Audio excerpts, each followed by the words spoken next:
Waziri Mkuu wa Israel Benjamin Netanyahu amesema kwa mara ya kwanza hadharani kwamba serikali yake haijakubali mpango wa kuondoa silaha za Hamas uliowasilishwa na bodi ya amani na kukubaliwa na Hamas wiki iliyopita, akiongeza kuwa jeshi la Israel halitaondoka katika maeneo ambayo linadhibiti ndani ya ukanda wa Gaza hadi pale Hamas itakapovuliwa silaha kikamilifu. Katika ujumbe aliochapisha jana Jumanne, Agosti 4 mwaka 2026 kupitia ukurasa wake wa Facebook, Netanyahu alisema msimamo wa Israel haujabadilika licha juhudi zinazoendelea za upatanishi wa kimataifa. Alisema Israel haitarudi nyuma kwenye mstari wa awali wa kijeshi uliokuwa umewekwa chini ya makubaliano ya kusitisha mapigano ya mwaka 2025 maarufu kama mstari wa njano hadi pale Hamas itakapokuwa imeondolewa uwezo wake wote wa kijeshi.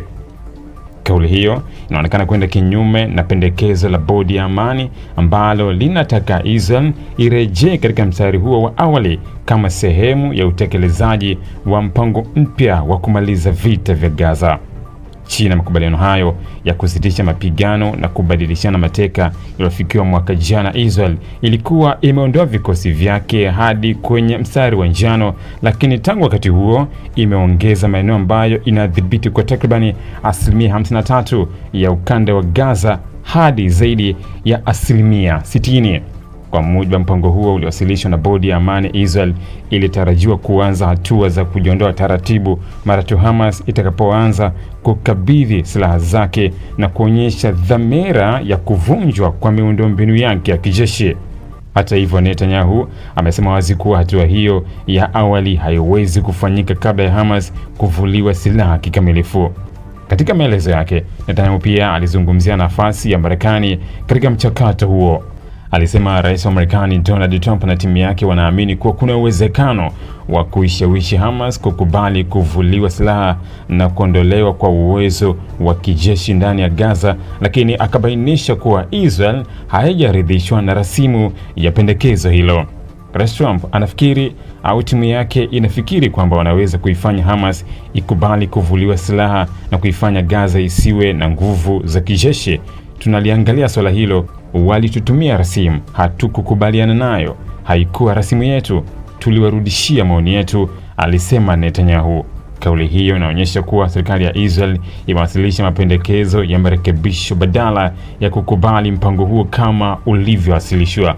Hata hivyo, taarifa kutoka kwa maafisa wa Marekani zinaeleza kuwa rasimu hiyo haikutarajiwa kufunguliwa upya kwa mazungumzo ya Israel kwa kuwa ilikuwa tayari imekamilishwa kupitia mazungumzo ya moja kwa moja kati ya bodi ya amani, Hamas na nchi zinazopatanisha mgogoro huo.